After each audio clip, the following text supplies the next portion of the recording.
அன்பான குட்டீஸ் எல்லாரும் எப்படி இருக்கிறீங்க? உங்கள் எல்லோரையும் நான் ரெயின்போ ட்ரீ சேனலுக்கு அன்போடு வரவேற்கிறேன். இன்றைக்கி நம்ம 1ஆம் வகுப்பு தமிழில் ஒரு படக்கதை பார்க்க போகிறோம். ஒன்றாக சேர்ந்தால். அதுக்கு முன்னாடி இந்த பாடத்தில் உங்களுக்கு அறுசுவை பற்றி வந்திருக்கோம் இல்லையா? அந்த அறுசுவை பற்றி இதுக்கு முன்னாடி இருந்த வீடியோவில் நம்ம பார்த்தோம். அதில் முக்கியமான ஒரு சுவை, உங்கள் எல்லாருக்கும் பிடிச்ச சுவை, அது என்னென்னா இனிப்பு சுவை, சரிதானே?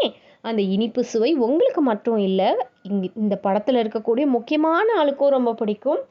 எறும்பு, இந்த எறும்புக்கும் அந்த சுவை ரொம்ப பிடிக்கும். அப்போது என்னாகும், நீங்கள் எங்கே இனிப்பு வச்சுருந்தாலும், ஒரு சின்ன துண்டு இனிப்பு கீழே கடந்தாலும் எறும்பு என்ன பண்ணும், தேடி அதை சாப்பிடும் இல்லையா?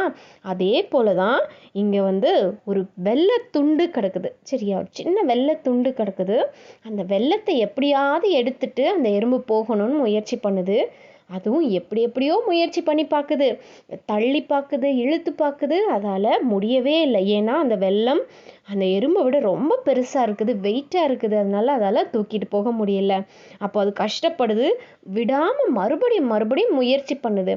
இப்போ உங்களால் ஒரு காரியம் முடியலன்னா அதை அப்படியே விட்டுருவீங்களா? அப்படி விடக்கூடாது. இந்த குட்டி எறும்பு என்ன பண்ணுச்சுன்னு பார்த்தீங்க இல்லையா? மறுபடியும் முயற்சி பண்ணிகிட்டே இருக்கு இல்லையா? நம்ம முயற்சி பண்ணாமல் இருக்கிறது தான் மிகப்பெரிய தப்பு. அது முயற்சி பண்ணிகிட்டே இருக்குது. கடைசியில் என்ன பண்ணுது, தூரத்தில் அதோட நண்பர்களை பார்த்துட்டு என்ன பண்ணுது, உதவிக்கு கூப்பிடுது. நம்ம மட்டும் சேர்ந்தாதானே கஷ்டமாக இருக்குது, நம்ம நண்பர்களும் வந்தால் இது ரொம்ப சுலபமாயிடுமேன்னு சொல்லிட்டு நண்பர்களை கூப்பிடுது. நண்பர்கள் என்ன பண்ணுறாங்க, இந்த எறும்பு தனியாக கஷ்டப்படுறதை பார்த்துட்டு தனியாக விடுவாங்களா? இல்லை இல்லையா? ஒரு ஃப்ரெண்டுக்கு ஏதாவது உதவினா என்ன பண்ணுவோம், மற்ற ஃப்ரெண்ட்ஸ் எல்லாம் போய் ஹெல்ப் பண்ணுவாங்க இல்லையா? அதே போல தான் இந்த எறும்பை பார்த்துட்டு மற்ற நண்பர்கள்லாம் என்ன பண்ணுறாங்க, வேகமாக என்ன பண்ணுறாங்க, ஆளுக்கு ஒரு கைப்பிடிச்சி அந்த வெள்ளத்தை தூக்கிட்டு போகிறாங்க. ரொம்ப ஈஸியாக இப்போ தூக்கிட்டு போக முடிஞ்சது. பார்த்தீங்களா இந்த எறும்புகளோட முகத்தில் எவ்வளோ பெரிய சந்தோஷம்னு? ஏன்னா அவங்களுக்கு பிடிச்ச இனிப்பை இப்போ எல்லாரும் சேர்ந்து அவங்களோட வீடு எறும்பு புத்துக்கு எடுத்துகிட்டு போக முடியும் இல்லையா? அதனால் அவங்க ரொம்ப சந்தோஷமாயிட்டாங்க. இப்போ நீங்கள் சொல்லுங்கள் பார்க்கலாம்.